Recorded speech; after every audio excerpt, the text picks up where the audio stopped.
Teman-teman, selamat berjumpa lagi di channel CMTV, channel Cak Motivator. Jadi, beberapa waktu yang lalu sempat ada yang menanyakan kepada saya, apakah ketika seorang menjadi public speaker, apakah itu seorang penyiar radio atau seorang penyiar TV ataupun YouTuber atau apapun gitu ya, apakah masih ada terkait dengan attitude gitu ya?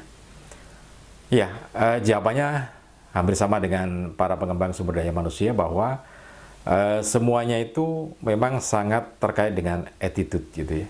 Jadi attitude itu adalah bagaimana kita menyikapi sesuatu gitu ya. Nah, ini saya akan contohkan nanti bagaimana attitude ini sangat berpengaruh terhadap perkembangan kemajuan seorang public speaker gitu ya, atau siapapun saja, tetapi yang berkait dengan public speaker nanti. Jadi saya akan ceritakan secara lengkap, karena itu terus simak video ini sampai akhir supaya Anda tidak gagal paham gitu ya, dan bisa mengambil hikmah dari sebuah contoh kisah nyata yang akan saya sampaikan ini. Oh ya, untuk Anda yang belum subscribe, jangan lupa ya, subscribe terlebih dahulu, kemudian tekan tombol loncengnya supaya nanti setiap kali ada informasi atau update terbaru video dari channel Cak Motivator ini, Anda akan mendapatkan notifikasi pemberitahuan, sehingga Anda yang pertama kali menemukan video terbaru dari channel Cak Motivator ini. Tekan tombol loncengnya, tekan tombol like, kemudian share video ini ke teman-teman Anda. Saya yakin Anda atau kolega Anda ada yang membutuhkan informasi ini, baik teman-teman Anda di komunitas Facebook, komunitas WA, ataupun komunitas yang lainnya. Oke, saya akan cerita begini. Jadi pada waktu itu saya masih jadi direktur di salah satu radio news di Jawa Timur ya.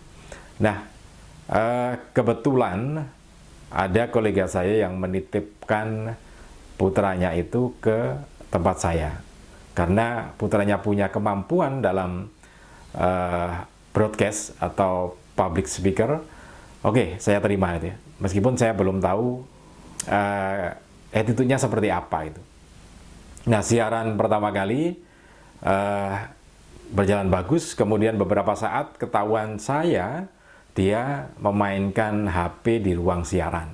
Nah, ini kan tidak boleh, karena ruang siaran itu hanya untuk orang-orang tertentu dan sangat peka sekali terhadap gadget gitu ya, sehingga dilarang seorang penyiar membawa HP atau smartphone ke ruang siaran. Nah, tapi ketahuan saya peringatkan satu kali, kemudian dia berjanji tidak akan mengulangi lagi. Nah, berjalannya waktu beberapa saat kemudian diulangi lagi, ternyata 2 kali gitu ya. Dan saya dapat laporan, tapi saya tidak melihat sendiri. Yang kedua, saya dapat laporan, kemudian saya cek, ternyata benar ada suara HP di ruang siaran itu ya. Karena kan ketika siaran itu kan ada rekaman ya, ada rekaman, dan sinyal smartphone itu kadang-kala akan terlihat atau terdengar di hasil rekaman itu, sehingga ketahuan.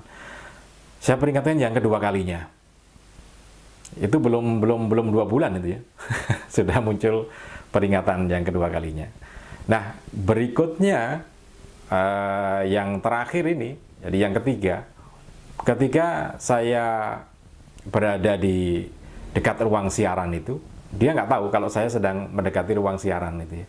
Dia setelah berbicara di mikrofon, kemudian ditutup mikrofonnya, dia memainkan HP lagi gitu ya. Bahkan menerima telepon agak lama, sehingga lagu berputar, kemudian iklan berputar, dan beberapa kali. Dan saya diamkan. Hingga pada saatnya dia menoleh dan saya tahu ada di belakangnya. Ya, saya tidak marah dan tidak meluapkan dengan kata-kata yang menjengkelkan. Saya diam saja, kemudian saya cari waktu setelah dia siaran, saya panggil. Dan itu adalah yang ketiga, terakhir kali bertemu saya gitu ya. Sehingga saya harus merelakan dia untuk tidak berada di posisi siaran itu dan harus pergi dari perusahaan siaran kita itu ya. Nah, karena kenapa? Ini sangat berbahaya dan attitude yang kurang bagus gitu ya. Secara teori keilmuan public speaking dia boleh gitu ya, suaranya juga bagus, sudah diafragma suaranya. Jadi kan ini suara diafragma, yang saya pakai ini kan suara diafragma, bukan suara tenggorokan ya, tapi suara diafragma.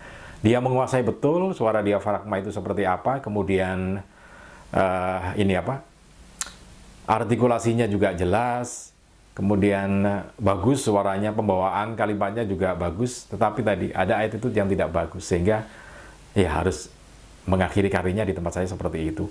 Nah, yang penting teman-teman bahwa seorang public speaker itu juga public figure gitu ya. Karena kan dia berbicara di depan umum sehingga menjadi public figure, sehingga attitude-nya juga harus dibawa kemanapun, dimanapun gitu ya. Apakah Anda seorang MC, pembawa acara, moderator, atau pemateri, attitude tetaplah attitude dan harus dibawa kemanapun beradanya kita itu ya.